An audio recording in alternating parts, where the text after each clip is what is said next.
अस्सलाम वालेकुम वरहमतुल्लाहि वबरकातुहू। जी नाज़रीन, हमने आज हमारा लेसन नंबर है 5। ठीक है जी। इसमें हमने पहले दो अल्फाज लिखे थे। मैं तो बड़ा सा रिवाइज़ कर दूँ। एक तो हमने ये 3 स्टाइल इनको सामने रखना है कि कोई एक स्टाइल लेना है। ठीक है। उसके बाद कौन सा लफ्ज़ कितनी लाइनों में आता है, 2 लाइनों में आता है, 3 लाइनों में आता है, 4 लाइनों में आता है, उसका ख्याल रखना है। ठीक है जी।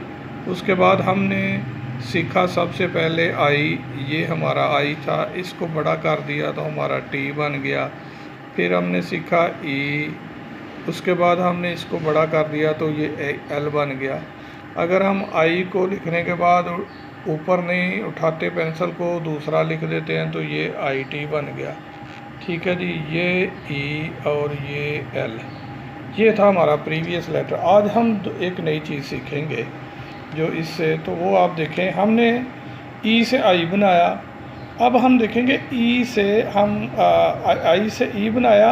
अब हम ई से ए बनाएंगे। ये हमने इधर ला के इधर इसको इधर छोड़ दिया तो ई बन गया। अब हमने इसको छोड़ना नहीं है। ये ऊपर गए, हम नीचे आए, फिर ऊपर गए और ऐसे करके तो ये हमारा ए बन गया। जनाब गौर से देखें, ये हमने ई लिखा, इधर लाए, ऐसे किया, इधर छोड़ दिया तो ई बन गया। ई को हमने छोड़ा नहीं, हम ऊपर चले गए, नीचे नहीं छोड़ा नहीं, इधर जाके ये एक ऐसे कर दिया तो ये हमारा ए बन गया। आप इसको यूँ भी कह सकते हैं कि हमने ई लिखा, उसके बाद हमने आई लिखा और ये हमारा ए बन गया। ठीक है जी। गौर से फिर से देखें कि हमने ऊपर गए, ई बनाया, हमने ई ख़त्म होने से पहले हम फिर ऊपर चले गए और नीचे आगे हमने ऐसे कर दिया तो ये हमारा ए बन गया। अब इसी के साथ अगर हम इसी ए को ज़रा लंबा कर दें तो ये हमारा डी बन जाएगा।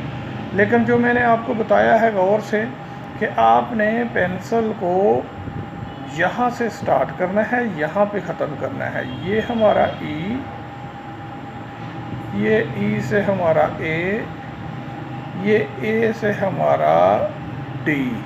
ठीक है जी।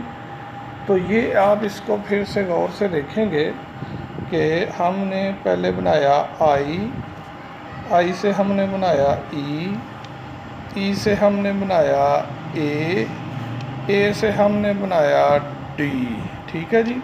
तो अगर आप इनको हम जोड़ते हैं तो आई, ई, ए, डी, ये हमारे जनाब, ये देखें, आप गौर कर रहे हैं, फिर से देखें, आई, ई, ए, डी, ये है आपका जनाब। इन 2 लाइनों में जो अल्फाज हैं वो 2 लाइनों में रहेंगे, जो 3 में है वो 3 में चला जाएगा, ना ऊपर जाए ना नीचे आए। ठीक है जी। तो ये हमारा आज का लेसन नंबर 5 हो गया। उम्मीद है आप इसको अच्छे तरीके से प्रैक्टिस करेंगे। अल्लाह ताला आपका हामी व नासर हो। बड़ों की इज़्ज़त करें, वालिदैन से का एहतराम करें, उनकी खिदमत करें, छोटों से शफ़क़त करें। अल्लाह ताला आपको दोनों जहानों में कामयाब करे। अस्सलामु अलैकुम वरहमतुल्लाहि वबरकातुहू।